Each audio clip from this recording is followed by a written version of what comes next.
Some are pushing for Brisbane if they get in as a wild card. Not myself, but I. Dad, I had to listen to this jerk all morning. Can we listen to something else? When I'm driving the car, I get to choose the radio station. When you're driving, we'll listen to your radio station. Well, there's a big, big sound from the west of the town. It's the sound. I can't take this anymore. Let's switch back. All right. We are joined by podcasting royalty. And yes, I am talking about podcasting royalty. In fact, we're joined by someone who, and she doesn't know this yet, is one of the inspirations behind me getting into the podcasting world. Oh, my God. And in fact, her show that she does with her co-host, Melissa, is a very big inspiration for the way we do things here. They love to have a bit of a waffle and go on tangents, as do we. So joining us tonight, and she is a GWS Giants fan, making up about 20% of their entire fan base in one, is Josie Rozenberg-Clarke. So everybody say hello to Josie. Hello. Oh, my God. Thank you for that intro. I'm not good at maths, but I feel like that means me and my 4 footy friends are the entire fan base. That's pretty much what he's alluding to. Well, we do have a running joke on this show that the Giants have 7 fans. 7, but, okay. But 3 of them are one person with a couple of fake Facebook profiles. Who's an old sparring buddy of our other host, Al, who's not on tonight.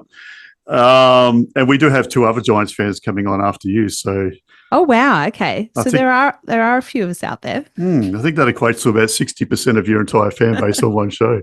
So, I guess tell us a little bit about yourself, Josie. What's your background with footy and how you became a Giants supporter?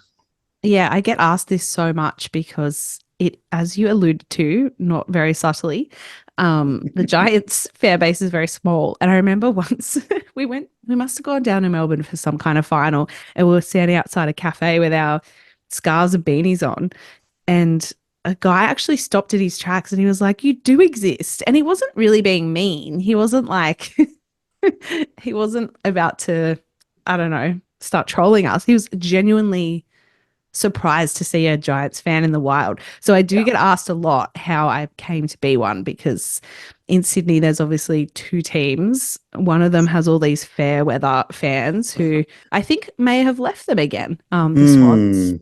They have obviously a bigger fan base. They've been in Sydney for longer, but they're not Sydney born and bred, which we love to remind them, South Melbourne. But it all happened to me. I don't know. I grew up in Newcastle, which is NRL territory. And I was in primary school when the Knights won the 1997 grand final, and then high school when they won the 2001, I believe. So I was really, I don't know, I was kind of there for their heyday. Back then, the Blues were winning State of Origin as much as the Maroons were. So it was kind of like, it was genuinely interesting to watch State of Origin, because it was kind of like, it could literally go either way, whereas then for years it didn't go either way. But I wasn't super invested. It was more like Newcastle's kind of boring. There wasn't much to do. We'd just go to the footy. And I did like kind of being interested in something and following something. And I'm not religious. So for me, it's like nice to feel like I'm a part of something. And then fast forward to me living in Sydney, and a friend of mine, her now husband, he got a job at this very new football club called the GWS Giants. And he was the media manager there. So I think he had a background in like radio and stuff, and he took on the role of being their media and comms person. And this was, I think he joined in like 2014, potentially. And I remember in 2015, he said, "Hey, can you girls come to a game?" Because the games were like tumbleweed going through the stadium. He was like, "Would you guys come?" So we're like, okay, fine. And it's so hard. Like Sydney people understand, they make it so hard to get to Olympic Park, which we kind of talked about on our podcast, All Aussie Hour, when we were talking about the building of Olympic Park, how it was all very easy to get there when the actual Olympics were on. But when they're not, you have to get 2 trains to get there, and it's, if you don't live near there. Ironically, I lived right near Sydney Swan, the SCG, literally the next suburb. But of course, I had to go for the other team. So we schlep out there, And, it was like the Giants always play at like 2 p.m. or whatever on a Sunday. So we're there and we're like, oh, it's, nice sunny day. We kind of bought a beanie, bought a pie, had some cider. And I'm like, this is fun. Like there was no one there. And then the guys ran out and we were like, I'm so ashamed to admit that this is my gateway drug into being a fan, but we were just like, okay, muscles, okay, sleeveless tops, okay, short shorts. I got a question for you though. Yeah. Were you disappointed when Guy Pearce wasn't on the team? Surely he's in some kind of AFL movie where he's dressed as an AFL player. Surely. Well, in Jack Irish, he frequents a pub that has a lot of the same sort of memorabilia I have behind me. So yes, okay. That's his footy connection. Oh, Yeah. I just love He's the way in everything. Yeah, I know. That's why I brought him up. You and Mel when they always do bring when him they up. do the origin story of the Giants, he'll play Kevin Sheedy. For sure. Yeah, he'll be there. That'd be fantastic. I reckon he'd actually be good for that. And you got to insert Craig McLaughlin and Gary Sweet in there somewhere too. Yeah, Gary Sweet, a must. Maybe Craig McLaughlin could be Leon Cameron. Yeah. Oh, yeah, I can see it happening. I can actually see that. I don't know why I would make watch this that. movie. Anyway, the Giants won that game, and we were like, "Oh, cool!" And then we got to go into the rooms afterwards, and it was all very, "Oh, hello." And then they actually, I don't know, they must have come 9th or 11th that year. They kind of did well. They just missed the finals that year. It was like we kind of jumped on at the right time. And then the following year, we're like, that was so fun. Let's go every week. And that year was the year they got into the prelim, and our hearts were broken in public. We were crying in public when the Bulldogs beat the Giants by 6 points in the prelim. But then we were hooked. I think then 2017, we became members, and I still am a member. Even though I moved to Tasmania, I really miss going to all the games. But yeah, still definitely follow them and all of that. But yeah, that's how I got into them. And I don't know, I got really into them. Like I remember Julian, my partner, was like, what's with you watching sport? Like he'd never really known me to be that. Like I liked tennis. When the Olympics were on, I watched the Olympics. I like sport, but I was fully invested in watching like other games. Like I started to watch non-Giants games. I'd be interested in like who was doing what because it affected our season. And then I became a person that started saying "our" instead of "their" when talking about the team. And I had a friend that used to do that about the Sydney Roosters. And I thought she was so weird. And now I'm that person where I'm like, oh, our chances are pretty good. Josie, you're not playing. You're not running out there. No, I'm supporting it counts. That's how it works. Once you're invested, it's us. It's always us. Yeah. So I got Julian into it as well. So now we're paid up members of the Giants and the Tasmania Devils, actually. Well, I was about to ask you about that. Yeah. The AFL community. I know, that was huge, wasn't it? We're about to hit like 200,000 members. I know. It's pretty crazy. I wonder what will happen when they actually start playing, the drop off or whatever. But I have a feeling he's going to defect. He's really into it. He's really like, do you want a beanie? And I'm like, yeah, okay, I'll have a beanie. Then he tried to buy me a scarf. And I was like, no, I don't want a scarf. And then that's too far. He's buying like, I've got my Giant scarf on now, but this is actually bad luck scarf. I don't wear this while they play. I'm very superstitious. Yeah. When they play and I wear this, they lose. Oh, excellent. Wear it this weekend then. No. So Deb and I both have our little superstitions as well with things. This blue training jumper I've got on, it's actually reversible. And every time I've reversed it and worn the yellow side of it, we've lost by less than 4 points. Oh no, we don't like that. And that's been in both the men's and women's teams. And in fact, our men's reserves and our women's all lost by under a goal in the one weekend when I wore it to all 3 games. So that's weird. That's a cursed jumper. This is a cursed scarf. Yeah. I've got cursed earrings, so I've got other Lions earrings. And when I wear those ones to games, we never play well. So I'm just like, you are relegated. Not allowed. Not allowed. And then another listener of our podcast, actually, she lives in America and she goes for the San Francisco Giants. And she noticed that my Giants t-shirt that I wear is a San Francisco Giants t-shirt, which is baseball, has a huge Yeah. baseball on it. Mm. And I wear it to every game. And I said, oh yeah, I got it in New York. I'm one of those wankers. I got it at a vintage shop in New York, but I did. And she's like, well, you can't wash it when they win. So last year when they won like 8 games in a row, it stunk. Like it smelled so bad.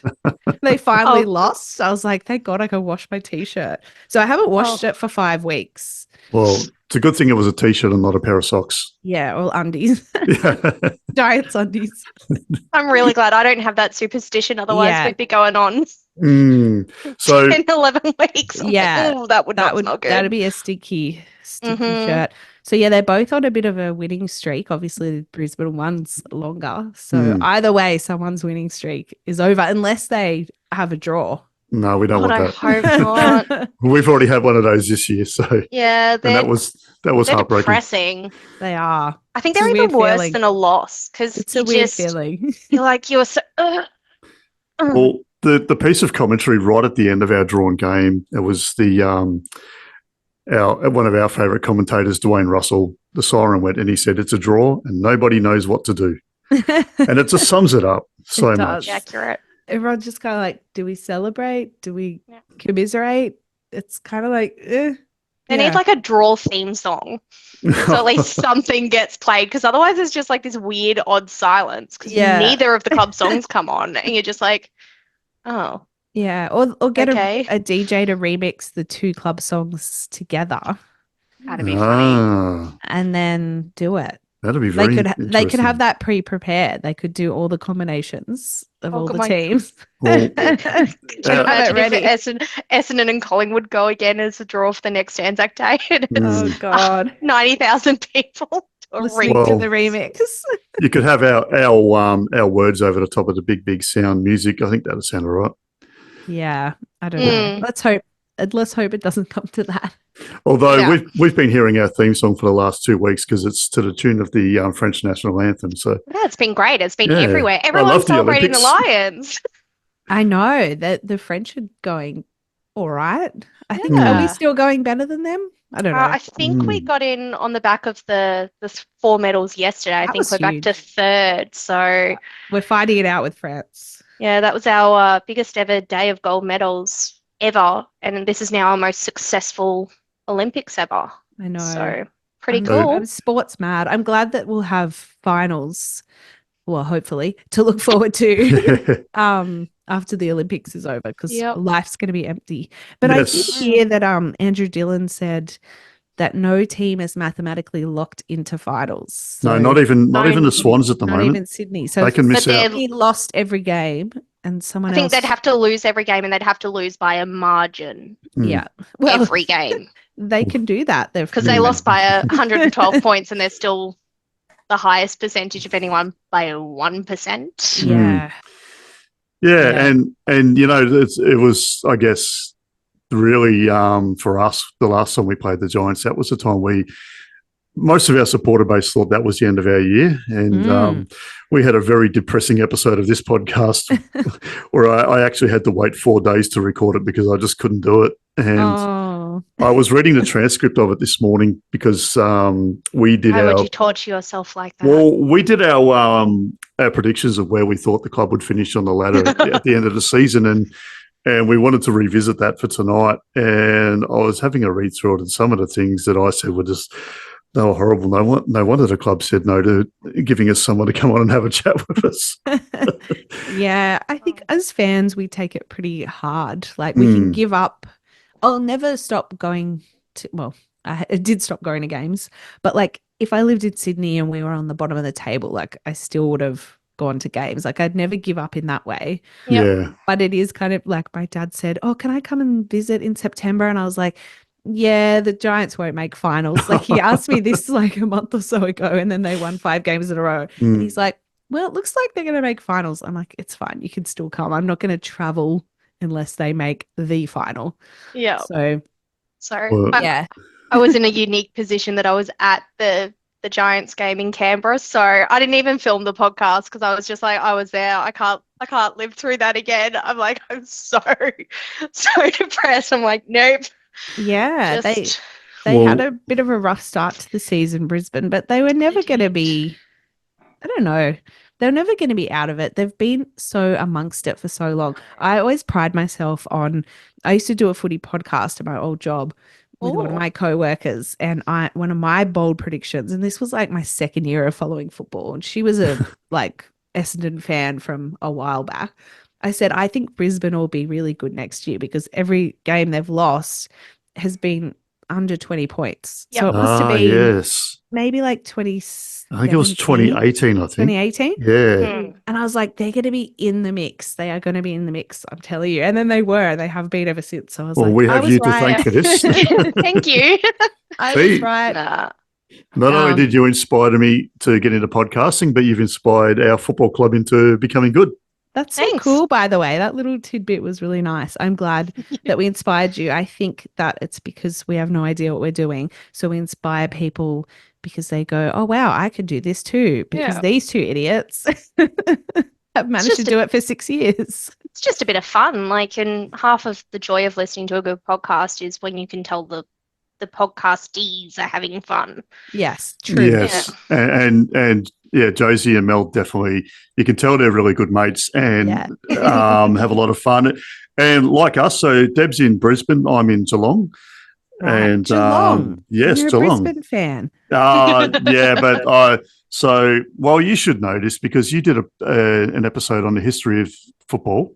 Oh, yes. So Fitzroy. Yeah, Fitzroy. So my family, Fitzroy, all the way back to the very beginnings of the Fitzroy Football Club.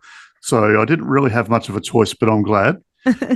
I still remember where I grew up in the Pilbara, and 1986 we finally got the VFL games on TV. Yeah. And Fitzroy made it to the preliminary final that year. And I just remember turning around to my dad saying, it's going to be like this forever. Fitzroy are the greatest. And they never made the finals again until they merged with Brisbane. But yeah, all right. Well, I know you've got a tight schedule, so I'm going to fire a couple of quick questions at you before you go. And so, firstly, who's your favourite player at the Giants? So hard. I would always say Toby fucking Green, TFG. Ooh. Last year we were like, let's get tattoos because we went to we were shocked actually. Last year we were very shocked because they were terrible at the start of the year, the Giants. They lost I think they won their first game with Adam Kingsley and then lost like 4 or 5. And then they just like came good and were amazing. And me and my friends, so there literally are five of us, maybe there's a couple more. Our group chat, we're like, okay, are we doing this? Like, so we booked flights for the grand final in case, refundable ones. We booked prelim flights and accommodation. Like, we'd moved down to Tassie. I literally threw Rosa, my daughter, at my mum and then got back on a plane and went to Melbourne. We went to the prelim. We lost by like a point, but for some reason I was less depressed than the time before because I think I was just shocked that we even got that far. So I had very low expectations. But we were getting so into it that we're like, if we win the grand final, we're all going to get TFG tattooed on us, Toby fucking Green. So I would have to say Toby is like the sentimental favorite. But who have I got? I've got Toby Bedford on my staff. He's good. I love Toby Bedford. I've got Josh Kelly here. I really miss him. He needs to come back. Well, he is. He's back this weekend. He's in this week. I love Tom Green as well. Yep. He's good. I love He's them all. Superstar. They're like my sons. Tom Green has a pretty good podcast as well that he does. Yeah. His podcast. I think that's why I've gotten really into him because I love his podcast. There's just so many of them. But also like Cal Ward. Like when everyone was retiring this week, I'm like, I swear if Callan Ward retires, I'll throw myself off the Tasman Bridge. He can't leave us. Not allowed. Oh, he'd be getting up to about my age by now. I think he's been around a long time. I think he's 34 or 36. He's still got 36. A few years to go then. Yeah, but I've had the pleasure of meeting the Giants over the years because my friend ended up working there for a really long time. He's left now, but he was there till 2020, I think. Yeah. So I've met them and a lot of them. And Cal is lovely for someone that's so good looking and so talented. You think he'd be a dickhead. He's such a nice person. So, yeah, I can't pick a favorite. They're like all my children. can't. But probably Yes. Toby. We know we have the same thing with all of our boys, and it's like, I guess, when you start meeting the guys, you realise that probably 99% of all of the AFL footballers, even, well, maybe not the NRL players, but every other sports people in every other sport, 99% of them are actually really good guys, and they're just genuine sort of people. Yeah. And I have met Toby Green before. He's done so my kids used to do ice kick at the Geelong West Giants, who were the first affiliated team in Australia back in 2016 or 17. And Toby did do a clinic there with Deb's favourite player, Jeremy Cameron.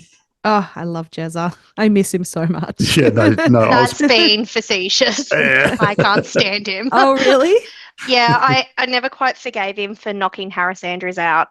Oh, that was so bad. Mm. That was really, really bad. And his suspension didn't last as long as Harris's injury. So I was like, yeah, that was cooked. So I remember when that happened. Yeah, I was at that game. Well, I've never forgiven him for leaving it to go to Geelong, but now we have Jesse Hogan to fill the void. I'm kind of like, okay, I think I'm over it now. I think that was my rehab, was Jesse Hogan. I'm like, Jezza who? Yeah.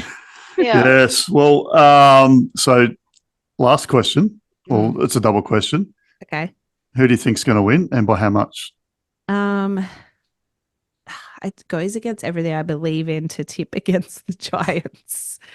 But We don't mind. I don't know. Brisbane are red hot. Red hot. I don't know. I feel like it will be close. The Giants have loved to put us through hell the last 2 weeks. They won by 2 points each time, I think. So I feel like it'll be another close one. But I feel like Brisbane might win. I feel terrible for saying that. We like the sound of that. All I right. think Well, Brisbane are like the premiership favourites now, and I happen to have favourite Brisbane players. Ooh, Oh, nice. who? So one time I was in Melbourne with my friend, and we were staying at the Pullman, which is like where all the footy players stay, which we didn't know. Yes, we were like, hello. And we went and had some dinner nearby, and a bunch of Brisbane Lions players walked past, and one of them checked us out. And as women in our 30s, we were like, okay, we didn't think that would happen. It was Cam Rayner. So ever since, I really loved him because I was like, he made me feel good about myself. He gave us the old up and down, and not in a sleazy way. He was just like, I was like, okay, I love you. I also just love Zach Bailey. Oh, yes. Yeah. My favourites. I just love his moments.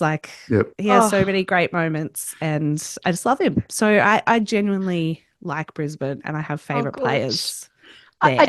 I must admit, I did love when the Giants media got sort of all on, let's get on the Lions bandwagon in the grand final last year, and a little bit earlier this year with Charlie and Toby. Yes. It was just, it felt like our clubs kind of came together as one that week. Yeah, because Brisbane's social media team's pretty... No one is as good as Jacob that does the Giants, but Brisbane he's up there. Point. And I think they're quite good friends, him and whoever does the Brisbane one. Yeah. Yeah, I think most of them are at all the clubs now. You see them bantering with each other on X and Instagram and that sort of thing. So I don't think the Swans one is a big fan of Jacob. No, I don't think. No, I don't think they're a big fan of anyone. Get a sense of humour. I hate this one. Yes, Tom Harley and Isaac Heaney with their little videos. They were pretty funny for us, but probably not for them. All right, we'll wrap it up so you can get going. But just thanks for having me. And I love it. It's been lovely to have you. So just give your pod a bit of a plug so people can go and find it, and we will put links in our description as well.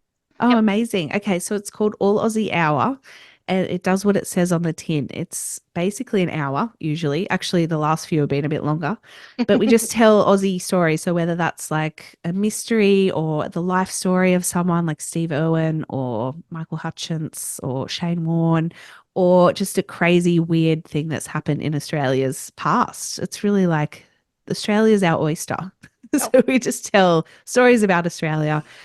Look, they're not the best research stories, but people come for the lols and the banter. So if you just want to be told a story, it's really good show if you're doing housework or you're driving and you just want to be told a story. That's what it is. and you show a human side. you talk about your pets or Yes. you talk about Rosa and Yeah. your partners, and Mel hangs it on her partner for sitting there watching the footy when he should be doing other things. And Yes. the story she told about the what was it, the dog show that she went to? Ted in the dog Yeah. show. Yeah, that was Yeah, inspiring. you've got to listen to that, Deb. That's bloody hilarious. It's now officially on my to-be. I started so Ash sent me the link of like who you guys were. The Burke and Wills episode. Yeah, and I've been crazy busy. So I was like, I started listening to it and then I'm like, I've actually got to go do something, but I really want to finish listening to this. So it's like, great. I'm not really a podcasty like person, which is hilarious considering I participate in podcasts. But that one, I'm like, I could actually really get into this. So I'm looking forward to it. I'll have to give you guys some likes as I go along. That would be amazing. And Welcome to the fam. Thanks to you guys, I have downloaded Bridgerton as well. So I don't know if it's going to be my sort of wheelhouse, but I'll give it a go. I don't know. There's plenty of like busty ladies. There's a lot of pushed up cleavage. Yeah. I think there's something for everyone. There's definitely something for everyone. Yeah, I'll just zip it there. Yeah, I don't know what your kids will think about you watching Bridgerton, but please report back like Stephen did in the podcast group. His thoughts on Bridgerton were very funny. Oh no, definitely don't watch it with them. Don't watch it with the kids. Absolutely. And when my 14-year-old daughter, who actually runs a lot of our social media, listens back to this episode and hears that Cam Rain is your favourite Lions player, I think she might want to fight you. Oh, really? Yeah. He's very cute. Awesome. He's not my favorite, but he'd be in like my top 3. So she's awesome. referred to him as her husband many times over the years. Okay, yeah. Well, it's okay. Tom We do love Green's him. my husband at the moment, so she can have Cam. It's fine. Sounds good. All right, Josie, thanks for coming on. It's been great. And I really appreciate, I know you probably saw that first message from me and thought, oh, who's this crazy guy? But No, we love our Aussie Hour family. There's maybe there are crazy people, but they're lovably crazy, just like us. So I knew you were a stand-up guy. It's the Australian way. No worries. Exactly. Well, thanks for coming on, and go Lions, of course, and Thanks, guys. go Giants next week, not this week. Yeah. Okay. Go Giants. All right. Thanks, Josie. Bye, guys. See ya. Bye.